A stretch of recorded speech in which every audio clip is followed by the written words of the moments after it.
రాజకీయ కక్షలతో నా జీవితంలో ఎప్పుడు నేను రాజకీయం చేయలేదు, ఇప్పుడు కూడా నేను చేయను. అదే సమయంలో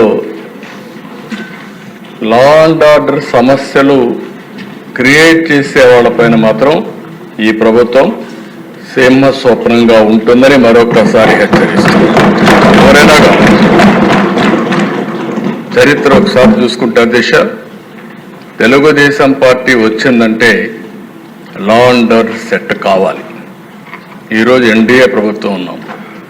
ఎన్డీఏ ప్రభుత్వం కూడా చాలా స్పష్టంగా ఉంది, ఎట్టి పరిస్థితుల్లో లా అండ్ ఆర్డర్ ఉపేక్షించాం, ఎవరు బ్రేక్ చేసినా. అందుకే ఈరోజు మీరు చూసినప్పుడు ప్రత్యేకంగా నేను ఎన్నికలప్పుడు కూడా చెప్పాను, నేను సమస్యల్ని జరిగే లా అండ్ ఆర్డర్ కంట్రోల్ చేయగలుగుతాను, కానీ కొంతమంది గంజాయికి అలవాటు పడి డ్రగ్స్కి అలవాటు పడి అలాంటి వ్యక్తులు రాత్రి మారిపోతారంటే చాలా సమస్య ఉంటుంది, అడిక్షన్ అయిపోయి ఉంటారని చెప్పి చెప్పాను. అది ఇంకా కంటిన్యూ అయ్యే పరిస్థితి ఉంది.